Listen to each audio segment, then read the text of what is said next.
Conversando com Deus, livro 1, capítulo 1.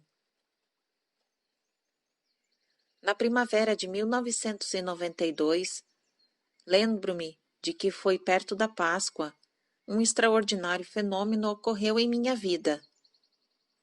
Deus começou a falar com você por meu intermédio. Calma, deixe-me explicar. Naquela época eu estava muito infeliz, pessoal, profissional e emocionalmente. Minha vida parecia ser um fracasso em todos os níveis. Como durante muitos anos tivera o hábito de colocar os meus pensamentos em cartas, que raramente enviava, peguei o meu bloco amarelo de papel almaço e comecei a transcrever minhas emoções. Então, em vez de outra carta para outra pessoa que eu imaginava que estava me vitimando, achei que deveria ir direto à fonte, ao maior vitimador de todos. Decidi escrever uma carta para Deus. Foi uma carta impulsiva, rancorosa, cheia de confusão, distorções e críticas, e um monte de perguntas feitas com irritação. Por que a minha vida não dava certo? O que era preciso fazer para que desse certo? Por que eu não conseguia ser feliz nos relacionamentos? Continuaria sempre tendo problemas financeiros? Por fim, e mais enfaticamente, o que eu tinha feito para merecer uma vida tão difícil? Para minha surpresa, quando escrevi a última das perguntas amargas e irrespondíveis e me preparava para pôr de lado a caneta, minha mão permaneceu fixa sobre o papel, como se mantida ali por uma força invisível. De repente, a caneta começou a mover-se sozinha. Eu não tinha a menor noção de que iria escrever, mas uma ideia pareceu surgir, por isso decidi deixá-la vir. E ela veio. Observação. O autor, para diferenciar a narrativa de Deus, destacou o texto. Então, para melhor entendimento da narrativa falada, estaremos identificando o autor e Deus. Continuando o livro. Deus pergunta: você realmente deseja uma resposta para todas estas perguntas? Ou isso é apenas um desabafo? O autor. Eu pisquei os olhos e então minha mente deu uma resposta. Eu a escrevi também. Ambas as coisas. É claro que é um desabafo, mas se essas perguntas têm respostas, com os diabos, tenho certeza de que quero ouvi-las. Deus. Você refere aos diabos para afirmar a sua certeza em relação a muitas coisas. Não seria melhor referir-se ao céu? O autor. Eu escrevi. O que isso quer dizer? Sem perceber, tinha começado uma conversa. E eu não escrevia como se estivesse tomando um ditado. Esse ditado continuou durante 3 anos, e na época eu não sabia o que estava acontecendo. As respostas para as perguntas que fazia só me ocorriam depois que eu terminava de transcrevê-las e expressar os meus pensamentos. Frequentemente vinham mais rápido do que eu podia escrever, e tinha de me apressar para evitar saltos. Quando ficava confuso ou perdia a sensação de que as palavras vinham de outro lugar, pousava a caneta e interrompia o diálogo, até sentir-me novamente inspirado. Lamento, mas essa é a única palavra que realmente se encaixa aqui. Ao voltar ao bloco amarelo de papel almaço e recomeçar a escrever. Essas conversas ainda são mantidas enquanto escrevo isto. E grande parte delas é encontrada nas páginas a seguir, que contém um surpreendente diálogo que a princípio coloquei em dúvida, e depois pensei que tinha um valor pessoal. Agora entendo que não se dirigia apenas a mim, mas também a você e a todos os leitores deste livro, porque minhas perguntas são as suas. Quero que você participe deste diálogo o mais rápido possível, porque o que realmente importa não é a minha história, mas a sua. Foi a história da sua vida que o trouxe aqui. É para a sua experiência pessoal que este livro é importante. Caso contrário, você não estaria aqui agora. Então vamos participar do diálogo com uma pergunta que fiz a mim mesmo durante muito tempo. Como e com quem Deus fala? Quando a fiz a ele, eis a resposta que recebi. Deus. Eu falo com todo mundo, o tempo todo. A pergunta não é com quem falo, mas quem ouve? O autor agora. Intrigado, pedi a Deus para explicar melhor, e ele disse: em primeiro lugar, vamos substituir o termo falar pelo comunicar. É muito mais exato e completo. Quando tentamos falar um com o outro, eu com você, você comigo, enfrentamos imediatamente a incrível limitação das palavras. Por esse motivo, não me comunico através de palavras. Na verdade, raramente faço isso. Minha forma mais comum de comunicação é através do sentimento. O sentimento é a linguagem da alma. Se quiser saber o que é verdade para você em relação a alguma coisa, veja como se sente em relação a ela. Às vezes é difícil descobrir os sentimentos, e com frequência ainda mais difícil admiti-los. Contudo, oculta em seus sentimentos mais profundos está a sua maior verdade. O truque é entrar em contato com esses sentimentos. Eu lhe mostrarei como, novamente, se quiser. Eu disse a Deus que queria, mas que nesse momento preferia uma resposta completa para a minha primeira pergunta. Então ele continuou: Deus. Eu também me comunico através dos pensamentos. Pensamentos e sentimentos não são a mesma coisa, embora possam ocorrer ao mesmo tempo. Quando eu me comunico através do pensamento, frequentemente uso imagens e figuras. Por isso, os pensamentos são mais eficazes do que as palavras como meios de comunicação. Além de sentimentos e pensamentos, também uso o veículo da experiência como um importante comunicador. E, finalmente, quando os sentimentos, os pensamentos e a experiência falham, uso palavras.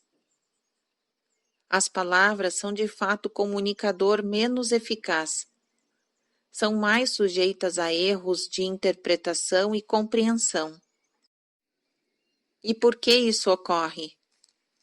Devido ao que as palavras são. As palavras são meramente expressões orais, ruídos e representam sentimentos, pensamentos e experiências símbolos. Não são a verdade, a coisa real. As palavras podem ajudá-lo a entender algo. A experiência lhe permite saber.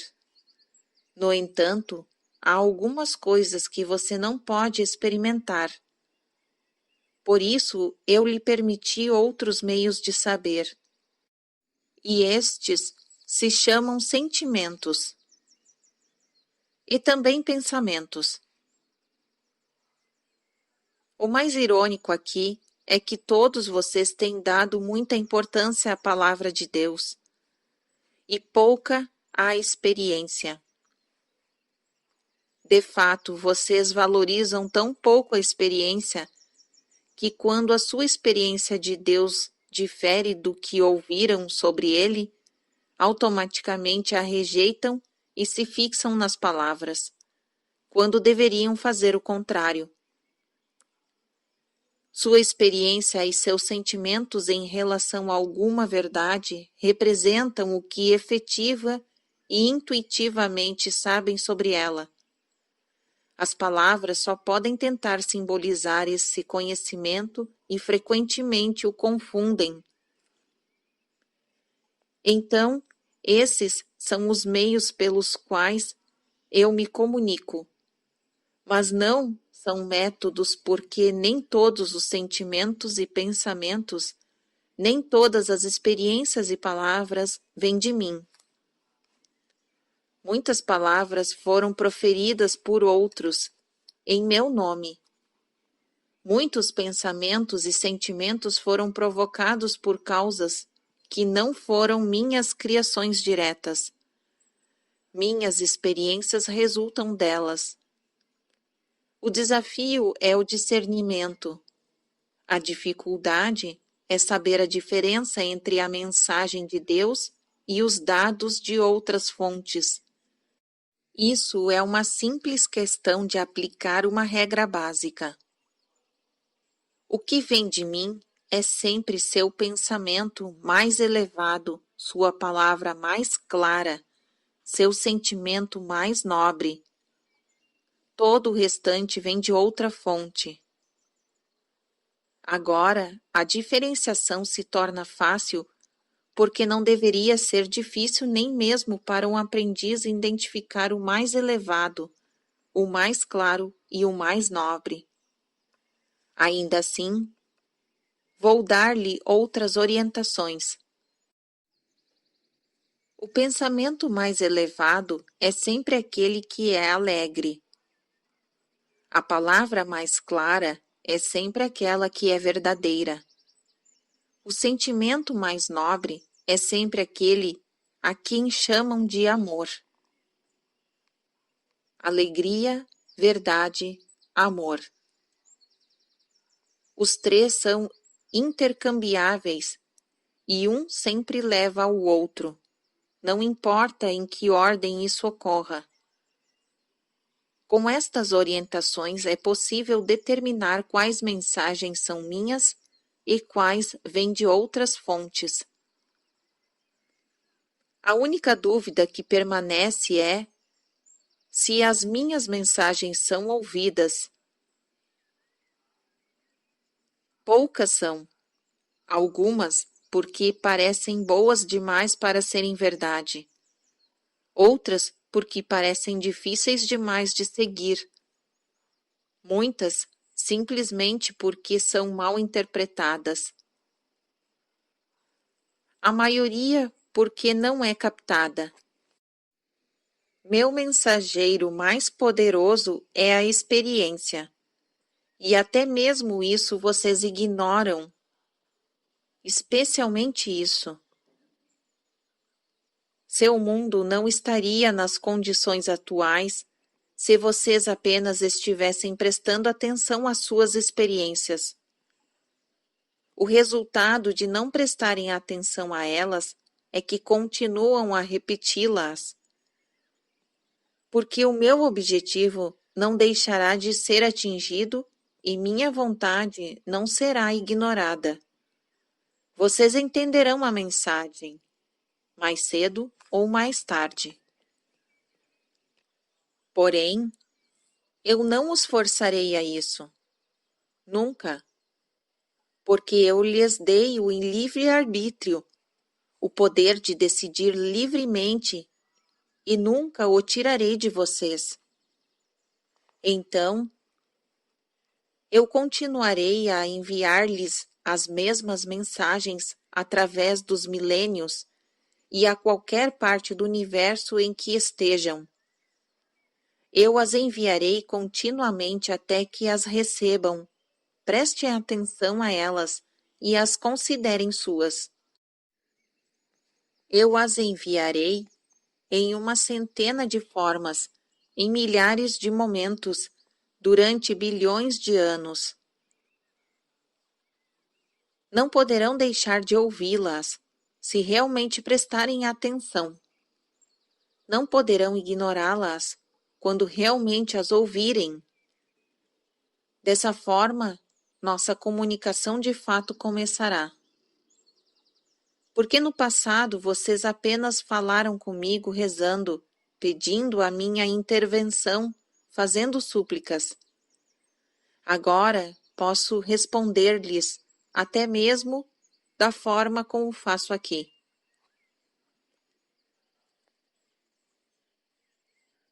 O autor. Como posso saber que essa comunicação é de Deus, que não é fruto da minha própria imaginação? Deus. Qual seria a diferença? Não percebe que eu poderia, com a mesma facilidade, usar a sua imaginação como qualquer outra coisa? Eu lhe darei, a qualquer momento, os pensamentos certos, as palavras ou os sentimentos que servem ao objetivo prestes a ser atingido, usando um meio ou vários. Você saberá que essas palavras são minhas, porque, por sua própria conta, nunca falou tão claramente. Se já o tivesse feito, não estaria fazendo perguntas. O autor. Com quem Deus se comunica? A pessoas e ocasiões especiais?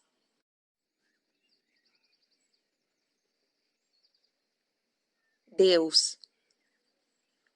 Todas as pessoas e ocasiões são especiais. Umas não são mais especiais do que outras. Muita gente prefere acreditar que Deus se comunica de modos especiais apenas com as pessoas especiais. Isso tira de muitas pessoas a responsabilidade de ouvir e ainda mais de captar a minha mensagem, permitindo-lhes aceitar a palavra de outras para tudo. Elas não têm de me ouvir porque concluíram que tais pessoas ouviram minhas opiniões sobre todos os assuntos e têm a elas para dar mais atenção. Mas, ouvindo o que outras pessoas acham que me ouviram dizer, você não precisa pensar.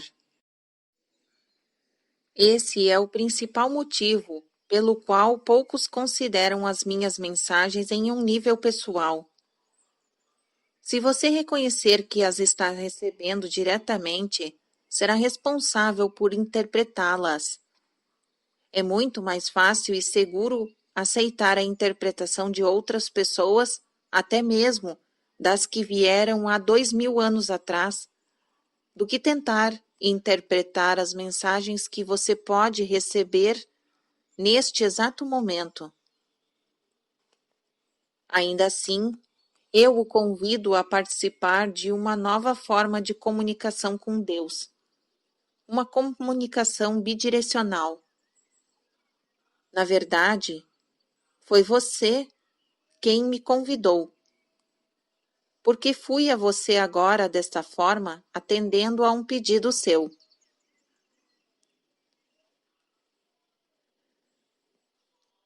O autor. Por que algumas pessoas que veem em Cristo um exemplo parecem comunicar-se mais com o Senhor do que outras? Deus.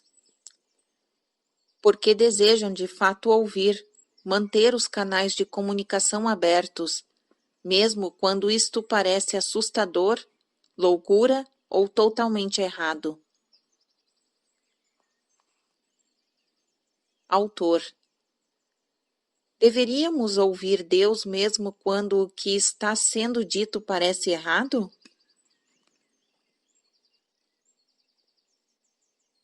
Deus. Especialmente quando parece errado. Se você achar que está certo em relação a tudo, por que precisaria falar com Deus? Vá em frente e haja de acordo com tudo que sabe. Mas observe que vocês têm feito isso desde o início dos tempos. E veja como o mundo está. É óbvio que você deixou passar alguma coisa, que há algo que não entende. O que você entende deve parecer-lhe certo, porque certo é o termo que você usa para designar aquilo com que concorda. Por essa razão, aquilo que você entende parecerá em princípio errado. O único modo de evitar isso é perguntar-se: o que aconteceria se tudo o que eu achava errado, na verdade estivesse certo? Todo grande cientista tem conhecimento deste fato. Quando o que um cientista faz não dá certo, ele parte de novas hipóteses e recomeça. Todas as grandes descobertas foram feitas a partir das hipóteses de não estar certo. E é isso que é preciso aqui. Você só poderá conhecer Deus quando parar de dizer a si mesmo que já o conhece. Só poderia ouvir Deus quando parar de achar que já o ouviu. Eu só poderei contar-lhe a minha verdade quando você parar de contar-me a sua. O autor. Mas minha verdade sobre Deus vem de vós. Deus. Quem disse isso? O autor. Os outros. Deus. Quem são os outros? O autor. Líderes, pastores, rabinos, padres, livros, a Bíblia. Pelo amor de Deus. Deus. Essas não são fontes competentes. O autor. Não? Deus. Não. O autor. Então quais são? Deus. Fique atento aos seus sentimentos, aos seus pensamentos mais elevados e à sua experiência. Sempre que qualquer um deles for diferente do que lhe ensinaram seus mestres ou do que leu em seus livros, esqueça-se das palavras. As palavras são a fonte menos confiável da verdade.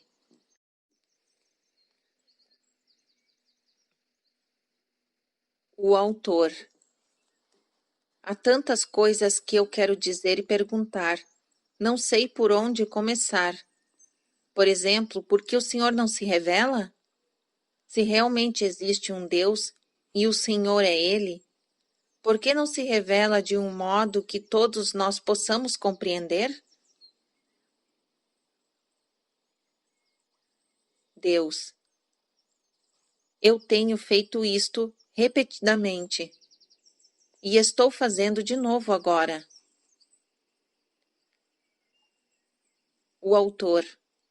Não, quero dizer, através de um método de revelação incontestável. Deus. Como? O autor. Como aparecer diante de meus olhos agora? Deus. Estou fazendo isso. O autor. Onde? Deus. Em todos os lugares para onde olhar. O autor. Não, quero dizer, de um modo incontestável que nenhum homem poderia negar. Deus. E qual seria? Sob que forma gostaria que eu aparecesse? O autor. A forma que o Senhor realmente tem? Deus. Isso seria impossível, porque não tem uma forma que vocês conheçam. Poderia adotar uma forma que poderia conhecer. Mas então todos presumiriam que o que viram é uma única forma de Deus, não uma dentre muitas. As pessoas acreditam que eu sou como elas. Me veem em vez de como não veem. Mas eu sou o grande invisível, não aquilo que me transformo em um determinado momento. Em certo sentido, eu sou aquilo que não sou. E é do não ser que eu venho e para onde sempre retorno. Porém, quando eu assumo uma determinada forma, em que eu penso que as pessoas podem me reconhecer, elas me atribuem esta forma para todo o sempre. E se eu aparecesse sobre outra forma para outras pessoas, as primeiras diriam que não apareci para as segundas, porque minha forma e minhas palavras não foram as mesmas. Então, como poderia ter sido eu? Portanto, o que importa não é o modo ou a forma como me revelo. Seja qual for o modo e a forma que eu assumir, não serão incontestáveis. O autor. Mas se o Senhor fizesse algo que provasse sem dúvida alguma que é Deus, ainda existiriam aqueles que diriam que era o demônio, ou simplesmente a imaginação de alguém, ou que a causa era qualquer outra que não eu. Se eu me revelasse como o Todo-Poderoso, reino do céu e da terra, e movesse montanhas para prová-lo, haveria aqueles que diriam: deve ter sido Satanás. E é assim que deveria ser, porque Deus não revela a si próprio através de observação externa, mas através de experiência interna. Quando as experiências internas revelou a Deus, a observação externa não é necessária. E se a observação externa for necessária, a experiência interna não será possível. Portanto, se a revelação for pedida, não poderia ser obtida, porque o ato de pedir é uma afirmação de que ela não existe, de que nada de Deus está sendo agora revelado. Tal afirmação produz a experiência, porque o seu pensamento a respeito de algo é criativo e sua palavra é produtiva. E o seu pensamento e a sua palavra juntos produzem de um modo muito eficaz a sua realidade. Por isso, a sua experiência será de que Deus não está sendo agora revelado, porque se estivesse, você não pediria, a ele que se revelasse. O autor. Isso significa que não posso pedir o que desejo? Está dizendo que rezar pedindo algo, na verdade, nos impede de consegui-lo? Deus. Essa é uma pergunta que é feita há séculos e que sempre foi respondida. Contudo, vocês não ouviram a resposta ou não acreditaram nela. A pergunta é respondida novamente em termos e linguagem atuais deste modo: você não terá aquilo que pedir e tampouco não pode ter tudo o que quer. Isso ocorre porque o seu próprio pedido é uma afirmação de carência. E você dizer que deseja algo apenas produz essa experiência, a do desejo, em sua realidade. Portanto, a oração correta nunca é de súplica, mas sim de gratidão.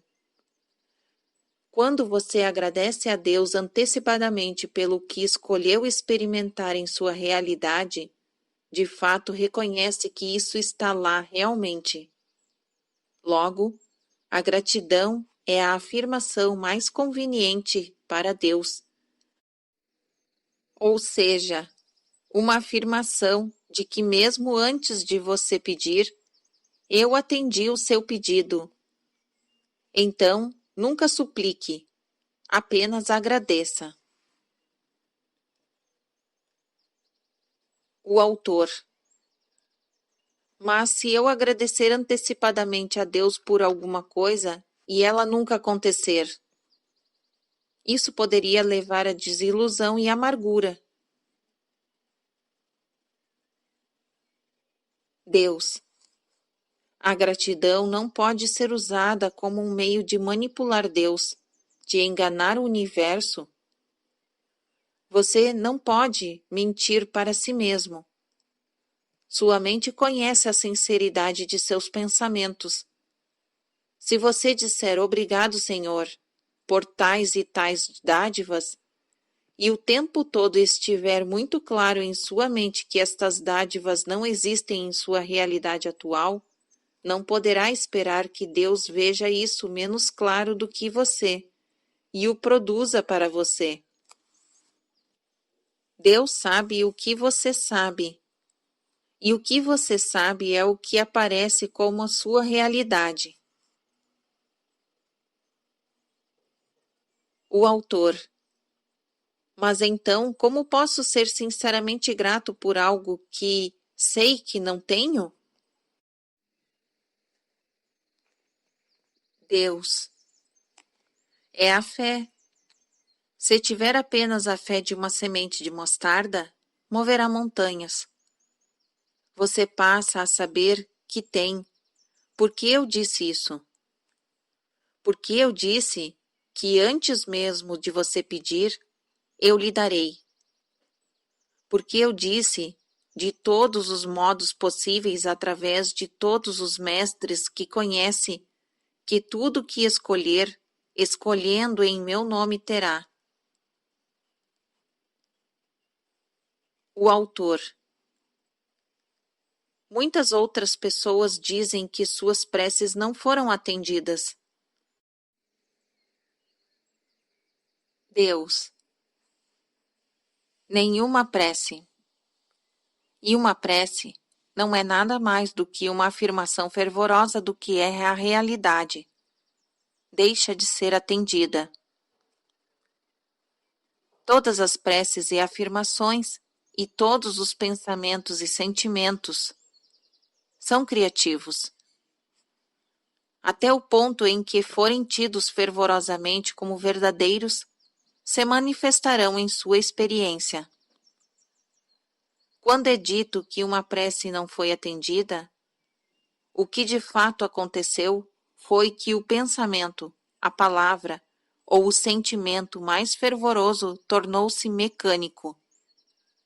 Contudo, o que você precisa saber, e esse é o segredo, é que o pensamento por trás do pensamento, o que poderia ser chamado de pensamento responsável, é que sempre é o pensamento controlador.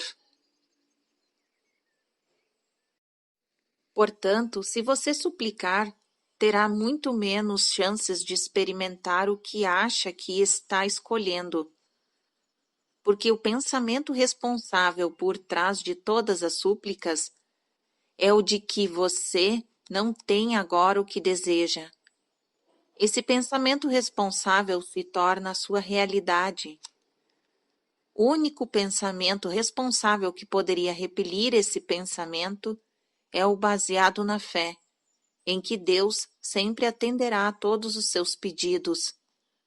Algumas pessoas têm essa fé, mas são muito poucas.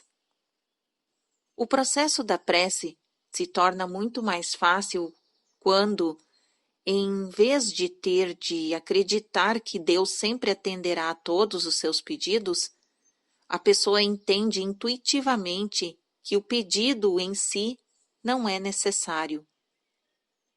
Então a prece é de agradecimento. Então não é um pedido, é uma afirmação de gratidão pelo que é verdade. O autor.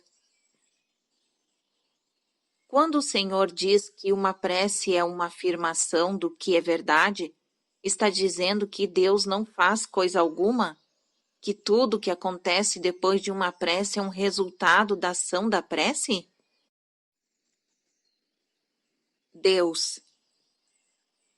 Se você pensa que Deus é um ser onipotente, que ouve todas as preces, diz sim para algumas, não para outras, e talvez, mas não agora, para o restante, está enganado.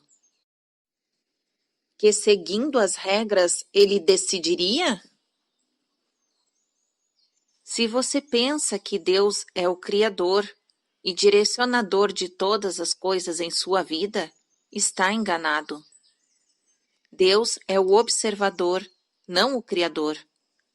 E Ele está pronto para ajudá-lo a viver, mas não do modo que você poderia esperar.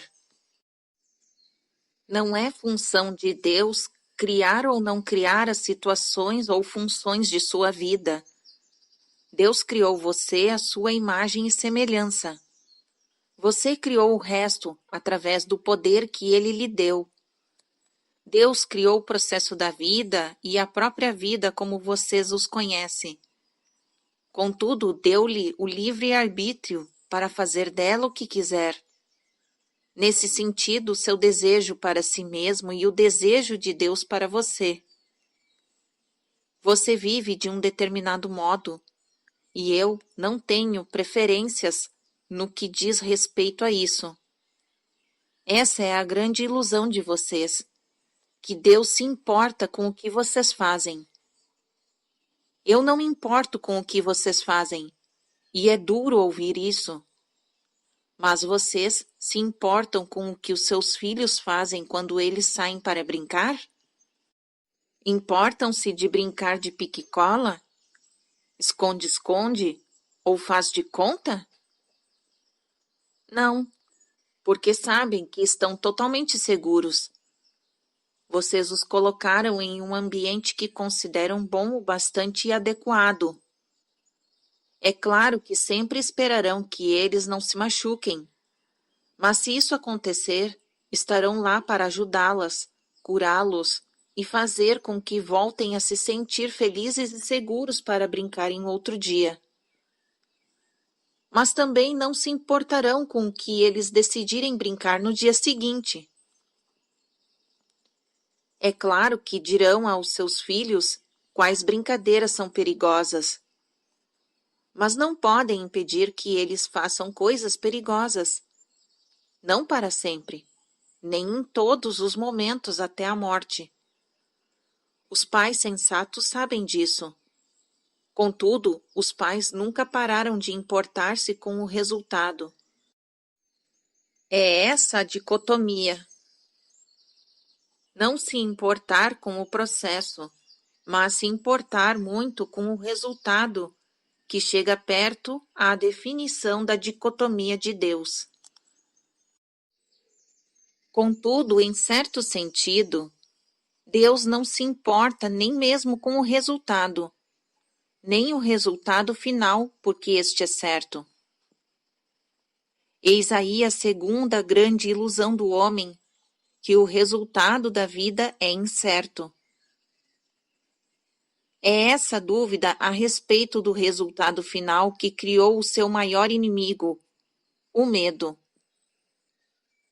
Porque se você duvida do resultado, duvida de Deus, não crê nele. E se não crê em Deus, viverá sempre com medo e culpa.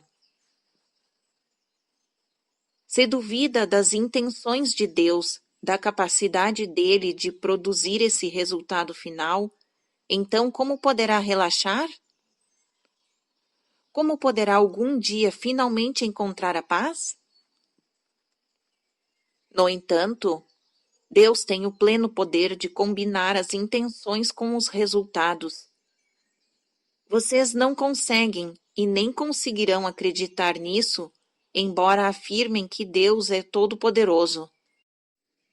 E então, criam em sua imaginação um poder análogo ao de Deus, para encontrar um modo da vontade divina ser contrariada. Até mesmo imaginaram um Deus em guerra com esse ser, achando que eu resolvo os problemas como vocês fazem. Finalmente, de fato, imaginaram que Deus poderia perder essa guerra. Isso vai contra tudo que vocês dizem saber sobre Deus, mas não importa.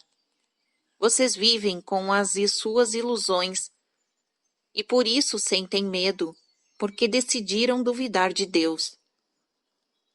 Mas, e se tomassem uma nova decisão? Qual seria o resultado?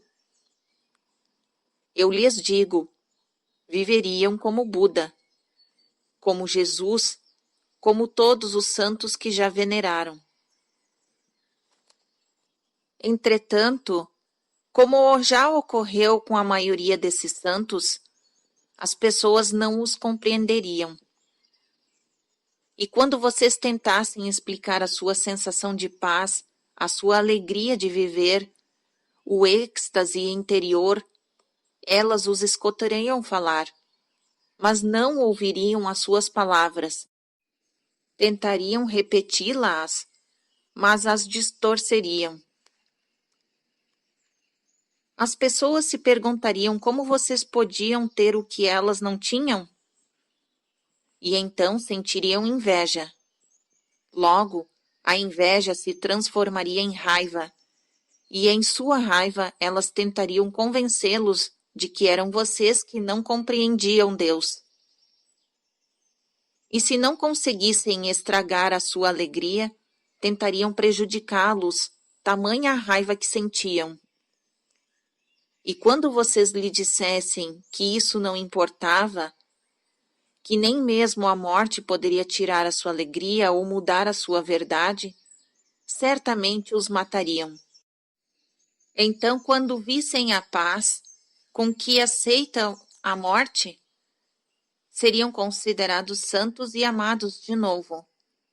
Porque é típico da natureza amar, depois de destruir, e então amar novamente o que valorizam mais.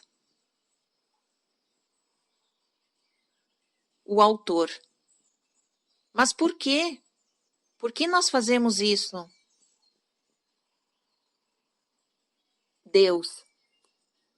Todas as ações humanas são motivadas em seu nível mais profundo por uma entre duas emoções, medo ou amor. Na verdade, há apenas duas emoções, apenas duas palavras na linguagem da alma. Esses são os extremos opostos da grande polaridade que eu criei quando produzi o universo e o seu mundo, como o conhecem hoje. Há dois pontos, o alfa e o ômega. que tornam possível a existência do sistema que vocês chamam de relatividade. Sem os dois pontos, essas duas ideias sobre as coisas, nenhuma outra poderia existir. Todos os pensamentos e atos humanos se baseiam no amor ou no medo. Não há outra motivação humana e todas as outras ideias se originam dessas duas. São simplesmente versões diferentes, variações do mesmo tema. Pense bastante sobre isso e perceberá que é verdadeiro. É o que eu chamei de pensamento responsável. Um pensamento de amor ou medo. É o primeiro pensamento por trás do pensamento, sua força motora. É a energia natural que põe em movimento a máquina da experiência humana. Eis aqui como o comportamento produz a experiência, a pós-experiência. É por isso que os seres humanos amam, depois destroem e então amam novamente. Sempre existe a passagem de uma emoção para outra. O amor abona o medo, que abona o amor, que abona o medo. E o motivo é a primeira mentira, aquela que vocês têm como verdadeira em relação a Deus, a de que não se pode confiar nele, nem depender do seu amor, e que a aceitação dele a seu respeito é condicional, que, portanto, o resultado final é incerto. Porque se vocês não puderem confiar em que o amor de Deus sempre existirá, no amor de quem poderão confiar? Se Deus os abandonar quando não agirem adequadamente, os simples mortais não farão o mesmo? E então sucede que quando vocês juram o seu amor mais sublime, enfrentam o seu maior medo. Porque a primeira coisa com que se preocupam depois de dizerem eu o amo, é se ouvirão o mesmo como resposta. E se ouvirem, começarão imediatamente a preocupar-se com a possibilidade de perderem o amor que acabaram de encontrar. E por isso, toda ação se torna uma reação, uma defesa contra a perda, até mesmo quando vocês tentam defender-se contra a perda de Deus. Contudo, se soubessem que são os seres mais maravilhosos e notáveis que Deus já criou, nunca sentiriam medo. Quem os poderia rejeitar? Nem mesmo Deus encontraria falhas em seres assim. Mas vocês não sabem quem são, e se consideram ser muito menos. E de onde tiraram a ideia de que são muito menos do que maravilhosos?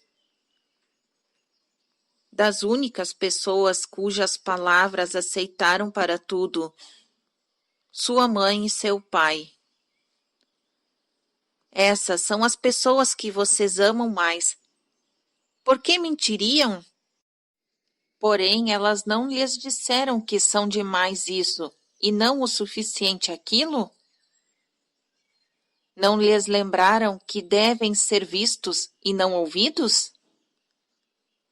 Não os repreenderam em algum de seus momentos de maior exuberância? E não os incentivaram a deixar de lado algumas de suas ideias mais fantásticas?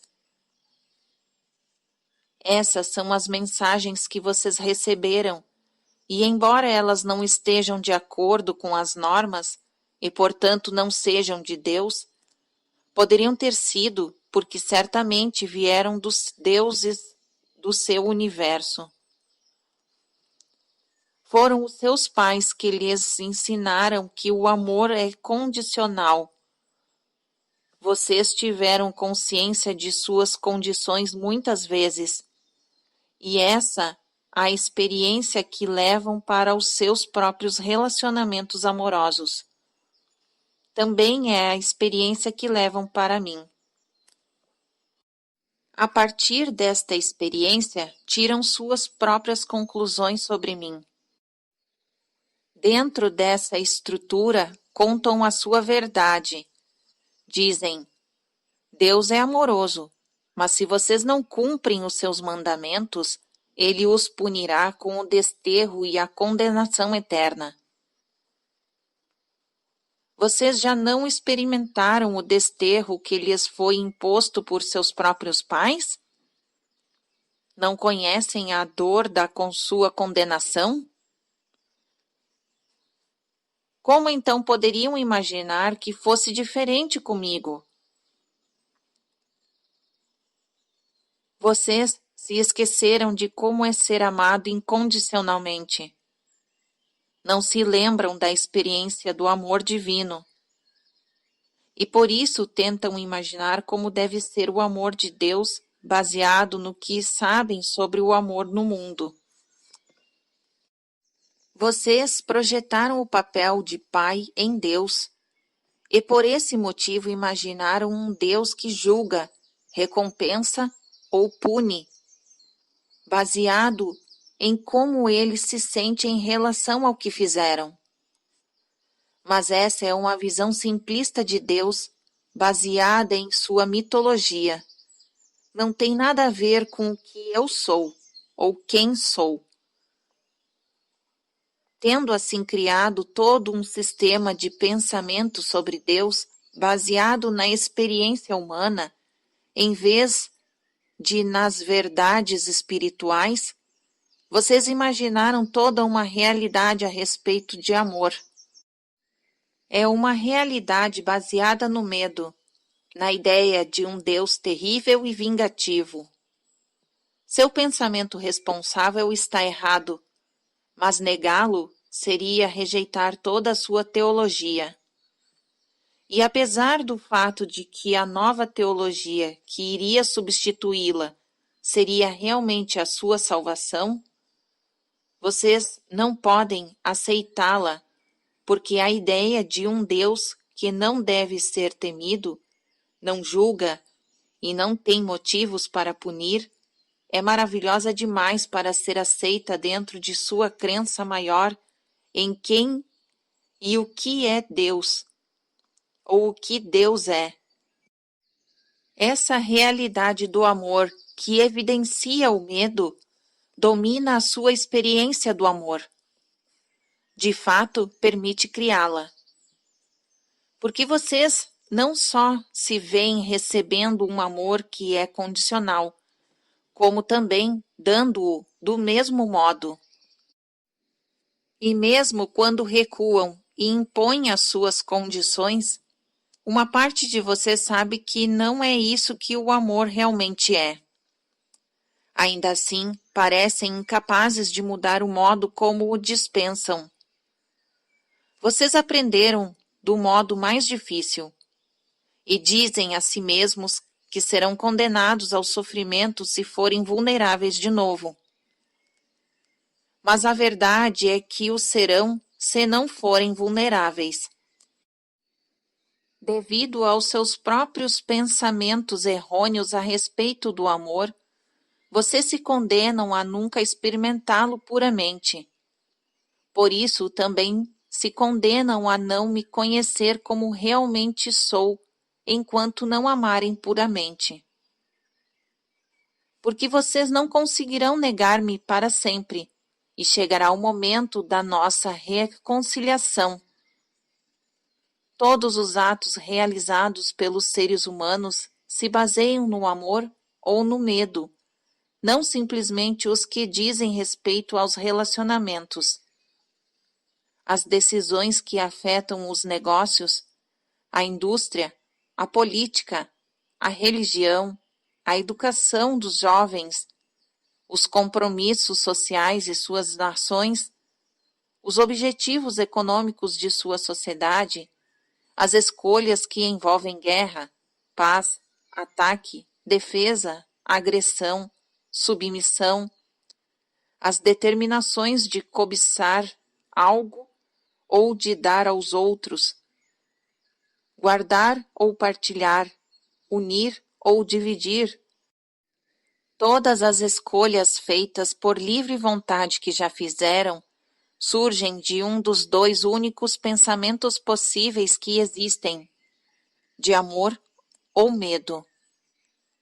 O medo é a energia que restringe, paralisa, retrai, leva-os a fugir e esconder-se e fere.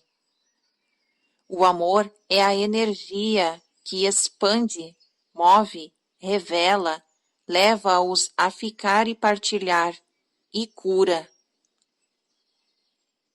O medo cobre os seus corpos de roupas, o amor lhe permite ficar nus. O medo os faz segurar tudo o que tem, o amor dá tudo aos outros.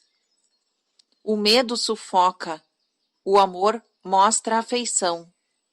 O medo oprime, o amor liberta. O medo irrita, o amor acalma. O medo critica, o amor regenera.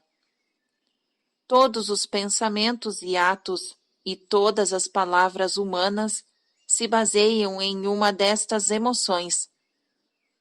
Vocês não têm escolha em relação a isso, porque nada mais há a escolher. Mas têm livre arbítrio para decidir qual dessas escolher. O autor. O Senhor faz isso parecer muito fácil, mas no momento de decisão quase sempre o medo vence. Por quê? Deus.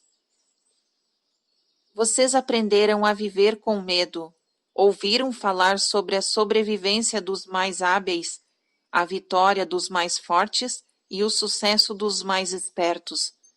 E por isso tentam ser mais hábeis, mais fortes e mais espertos, de um modo ou de outro. E caso se vejam como algo menos do que isso, em qualquer situação, temerão a perda, porque lhes disseram que ser menos é ser perdedor. E então, é claro que escolhem a ação que o medo justifica, porque foi isso que aprenderam. Contudo, eu lhes ensino isto. Quando escolherem a ação que o amor justifica, farão mais do que sobreviver, vencer e ser bem-sucedidos. Experimentarão a glória suprema de quem realmente são e quem podem ser. Para isso, devem deixar de lado os ensinamentos de seus mestres mundanos, bem intencionados, mas mal informados, e ouvir os ensinamentos daqueles cuja sabedoria vem de outra fonte. Há muitos mestres assim entre vós, como sempre houve. Eu não os deixarei sem pessoas que possam orientá-los, mostrar-lhes e ensinar-lhes essas verdades e lembrá-los delas. Contudo, o maior lembrete não vem de fora, mas da voz dentro de vocês. Esse é o principal meio que eu uso, porque é o mais acessível. A voz interior é a mais alta com que eu falo, porque é a mais perto de vocês. É a voz que lhes diz se tudo ou mais é verdadeiro ou falso, certo ou errado, bom ou ruim, segundo as suas definições. É o radar que determina o curso, governa o navio e indica o caminho, se vocês deixarem. É a voz que lhes diz neste exato momento se as próprias palavras que estão lendo são de amor ou de medo. Assim poderão determinar se são palavras que devem ser ouvidas ou ignoradas. O autor. Mas o Senhor disse que quando eu sempre escolher a ação, que o amor justifica, experimentarei a glória suprema de quem eu sou e posso ser. Por favor, pode explicar melhor? Deus. Há apenas um objetivo para toda a vida que você e todos os seres vivos experimentem: a glória suprema. Tudo o mais que você diz, pensa ou faz serve a esse objetivo. Não há mais nada para a sua alma fazer e que queira fazer. O maravilhoso nesse objetivo é que ele é eterno. O fim é uma limitação. E o objetivo de Deus é ilimitado. Se em algum momento você experimentar a sua glória suprema, nesse instante imaginará uma glória ainda maior a atingir. Quanto mais você é, mais pode tornar-se. E quanto mais você se torna, mais ainda pode ser. O maior segredo é que a vida não é um processo de descoberta, mas sim de criação. Você não está se descobrindo, mas se recriando. Por isso, tente não descobrir quem é, mas determinar quem quer ser. O autor. Há pessoas que dizem que a vida é uma escola, que estamos aqui para aprender lições específicas, que quando nos diplomarmos poderemos ter objetivos mais amplos, não ser mais escravos do corpo. É isso? Isso está correto? Deus. É outra parte de sua mitologia, baseada na experiência humana. O autor. A vida não é uma escola? Deus. Não. O autor. Então por que estamos aqui? Deus. Para lembrar e recriar quem são. Eu lhes disse repetidamente: vocês não acreditam em mim. Contudo, isso se justifica, porque de fato, se não criarem a si próprios como quem são, não poderão ser assim. O autor. Estou confuso. Vamos voltar um pouco a essa escola. Ouvi mestre após mestre dizer que a vida é uma escola. Fico realmente surpreso ao ouvir o Senhor negar isso. Deus. A escola é um lugar para onde você vai se há algo que não sabe e deseja saber. Não é um lugar para onde se vai se já sabe uma coisa e deseja apenas experimentar o seu conhecimento. A vida, como a chamo, é uma oportunidade de você saber experimentalmente o que já é, sabe conceitualmente. Não precisa aprender coisa alguma para fazer isso. Precisa apenas lembrar de que já sabe e agir de acordo com esse conhecimento. O autor. Não sei se entendi bem. Deus. Vamos começar aqui. A alma, a sua alma, sabe tudo o que há para saber o tempo todo. Não é misterioso ou desconhecido para ela. Contudo, saber não é o suficiente. A alma procura experimentar. Você pode saber ser generoso, mas, a menos que faça algo que demonstre a sua generosidade, terá apenas um conceito. Pode saber ser bondoso, mas, a menos que seja bondoso com alguém, Só terá uma ideia a respeito de si mesmo. É desejo de sua alma transformar o seu melhor conceito sobre si mesmo em sua melhor experiência. Enquanto o conceito não se torna experiência, tudo o que há é especulação. Eu especulo a respeito de mim mesmo há muito tempo. Há mais tempo do que eu e você juntos poderíamos nos lembrar do que a idade deste universo multiplicada por 2. Então veja você o quanto é nova a minha experiência de mim mesmo. O autor. O Senhor me deixou confuso de novo. A experiência de si mesmo? Deus.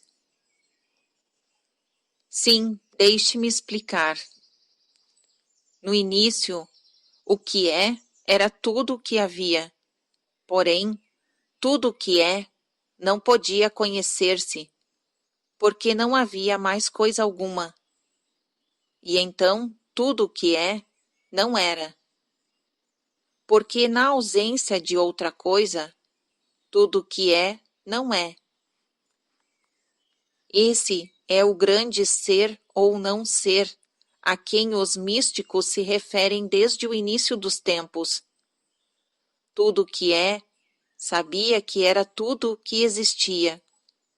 Mas isso não era suficiente, porque só podia conhecer a sua total magnificência, conceitualmente, não experimentalmente.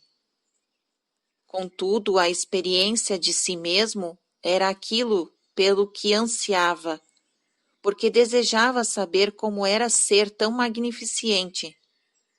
Mas isso era impossível, porque o próprio termo magnificente é um termo relativo. Tudo o que é, só podia saber como era ser magnificente quando o que não é surgisse. Na ausência do que não é, o que é, não é. Você compreende isso? O autor. Acho que sim. Continue. Deus. Está bem. A única coisa que tudo que é sabia é que nada mais havia. Portanto, nunca poderia conhecer a si mesmo a partir de um ponto de referência externo. Esse ponto não existia. Só existia um ponto de referência que era o interno. O é não é. O sou não sou. Mas o tudo de tudo decidiu conhecer-se experimentalmente. Essa energia pura, não vista, não ouvida, não observada e, portanto, desconhecida por qualquer outra energia, decidiu experimentar a si própria em toda a sua magnificência. Para fazer isso, percebeu que teria que usar um ponto de referência interno. Deduziu bastante corretamente que qualquer parte de si própria teria necessariamente de ser menos do que o todo, e que simplesmente se dividisse em partes, cada uma delas sendo menos do que o todo, poderia olhar para o restante e ver magnificência. E então tudo o que é dividiu-se, tornando-se em um momento glorioso o que é isso e o que é aquilo. Pela primeira vez existiram isso e aquilo, bem separados um do outro e ainda assim simultaneamente. Contudo, que não era nenhum nem outro. Portanto, existiram subitamente 3 elementos: o que está aqui, o que está lá e o que não está aqui nem lá, mas que devia existir para que lá e aqui existissem. É o nada que contém o tudo. É o não espaço que contém o espaço. É o todo que contém as partes. Consegue compreender isso? O autor: acho que sim. Acredite ou não, o Senhor usou uma ilustração tão clara que acho que estou realmente compreendendo. Deus: vou continuar então. Agora, esse nada que contém o tudo é o que algumas pessoas chamam de Deus. Porém, isso também não é exato, porque sugere que há algo que Deus não é, a saber, tudo o que não é nada.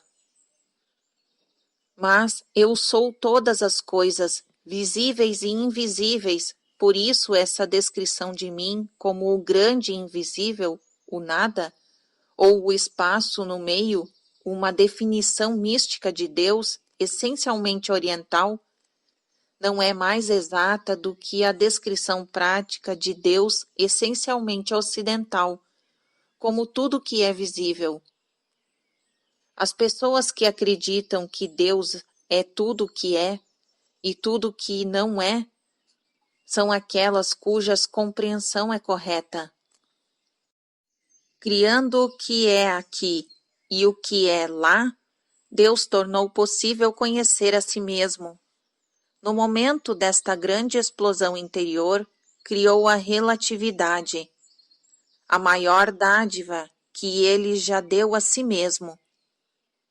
Portanto, o relacionamento é a maior dádiva que ele já deu a vocês, um ponto a ser discutido detalhadamente mais tarde. Portanto, do nada surgiu o tudo, um evento espiritual perfeitamente compatível com o que os seus cientistas chamam de teoria da grande explosão.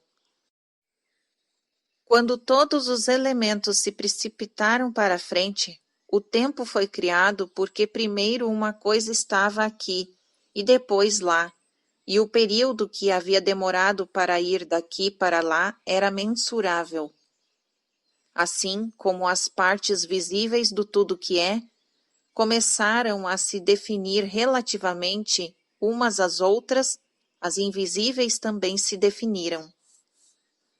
Deus sabia que para o amor existir e conhecer-se como amor puro, seu exato oposto também tinha que existir. Por isso ele criou voluntariamente a grande polaridade, o oposto absoluto do amor, tudo que o amor não é. O que agora é chamado de medo. No momento em que o medo existiu, o amor pode existir como algo que podia ser experimentado. É a essa criação da dualidade entre o amor e o seu oposto que os seres humanos se referem às suas várias mitologias como o aparecimento do mal, a desgraça de Adão, a rebelião de Satanás e assim por diante. Do mesmo modo como vocês escolheram personificar o amor puro como aquele a quem chamam de Deus, escolheram também personificar o medo, objeto como aquele a quem chamam de demônio. Algumas pessoas na Terra criaram mitologias bastante elaboradas em torno deste evento, cheias de cenários de lutas e guerras, anjos e guerreiros, e demônios, as forças do bem e do mal, da luz e das trevas. Essa mitologia foi a primeira tentativa da humanidade de compreender e contar às pessoas de um outro modo que pudessem compreender uma ocorrência cósmica da qual a alma humana está muito consciente, mas que a mente mal pode conhecer. Criando o universo como uma versão dividida de si mesmo, Deus produziu a partir de pura energia tudo o que agora existe visível e invisível. Em outras palavras, não foi só um universo físico que foi criado, como também o universo metafísico. A parte de Deus que forma a segunda metade da equação, sou não sou, também explodiu em um número infinito de unidades menores do que o todo. Essas unidades de energia vocês chamariam de espíritos. Em algumas de suas mitologias religiosas, é dito que Deus Pai tem muitos filhos espirituais. Esse paralelo com as experiências humanas da vida se multiplicando parece ser o único modo de fazer as massas aceitarem como realidade a ideia do súbito aparecimento, da súbita existência de inúmeros espíritos no reino dos céus. Nesse caso, seus mitos e suas histórias não estão tão longe da realidade suprema, porque os inúmeros espíritos que formam a totalidade de mim são, em um sentido cósmico, meus filhos. Meu propósito divino, ao me dividir, foi criar partes suficientes de mim para poder conhecer a mim mesmo experimentalmente. Há apenas uma forma do Criador conhecer-se experimentalmente como tal, e essa forma é criar.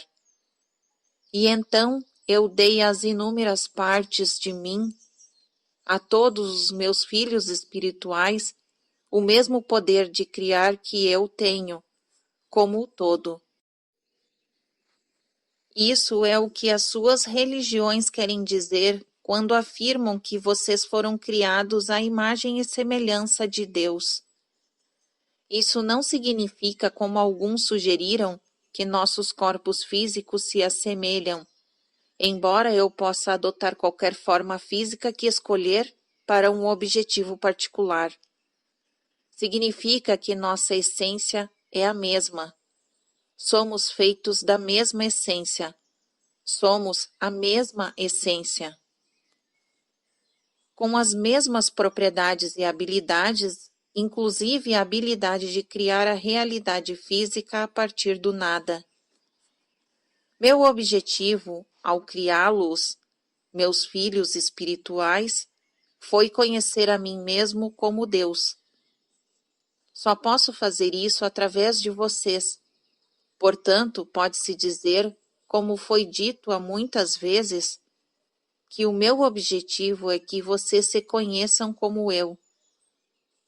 Isso parece muito simples, mas se torna muito complexo, porque só há um modo de vocês se conhecerem como eu. Primeiro, se conhecerem como não eu. Agora deixe-me explicar isso e tente entender porque a partir daqui é mais difícil. Está pronto? O autor: acho que sim. Deus: bom, lembre-se de que pediu esta explicação. Espera por ela há anos. Pediu-a em termos leigos, não através de doutrinas teológicas ou teorias científicas. O autor: sim, eu sei o que eu pedi. Deus: e tendo pedido, receberás. Continuaremos na segunda parte do capítulo 1.